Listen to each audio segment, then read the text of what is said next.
Benzersiz bir ses hiç kimseye benzemiyor.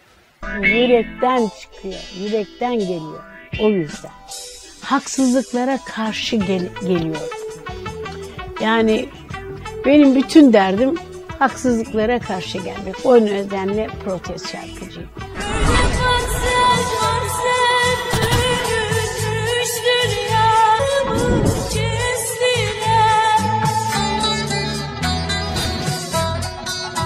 1970 yılında geldim.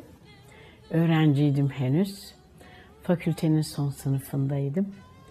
Müziğe meraklıydım. Ailecek meraklıyız zaten. Karşısında gitar çalıp şarkı söyleyen bir kadın var. Ya kaç kişi var Türkiye'de onu çalıp söyleyebilecek ya, hele ki o sıralar.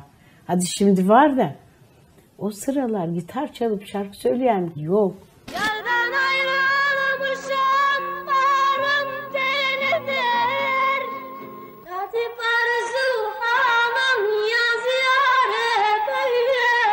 Ruh değişmiyor. Ruhen aynıyım. Ve şimdi daha kızgınım. Yani ki 12 Eylül'de bile yani böyle yaşamadık yani bu kadar.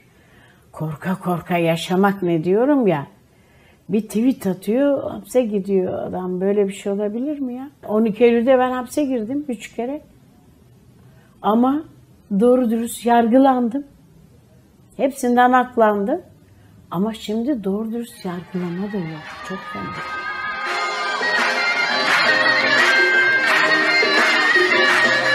İsyan adaletsizliğe.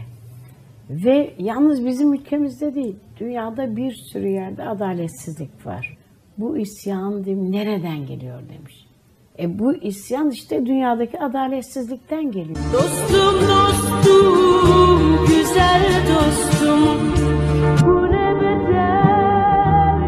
Tez şarkıcı. Zaten yeni şarkılarım da öyle. Hep haksızlıklara karşı geliyorum. Yani benim bütün derdim haksızlıklara.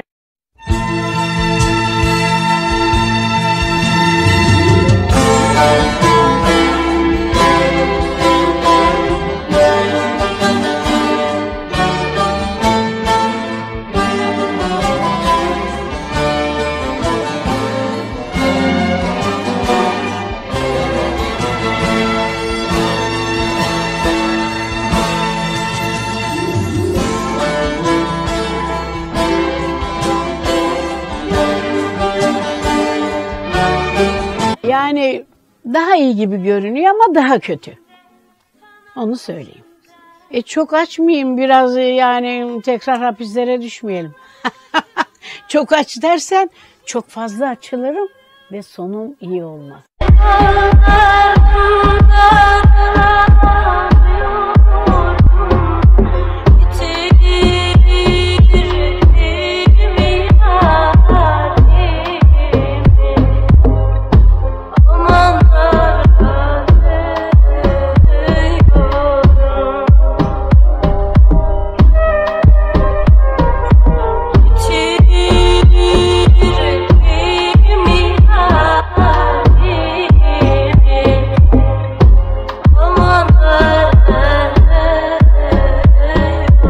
Yaşında bırakırım dedim. 50'ye geldik. Allah Allah, ün gittikçe artıyor. Dünya çapında oluyorsun. 60'a geldim.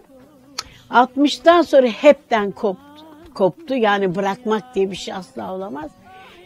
Çünkü gittikçe büyüyor. Son 12 yılda çok büyüdü ünüm. Zaten vardı ama üstüne kattı yani. Vallahi bir yaş diyeceğim de ne diyeyim, 80 diyemem artık yani. Bir şekilde bir yerde durmam lazım. Bu ihtiras ne zaman bitecek acaba? İhtiras biterse o zaman konser biter ancak.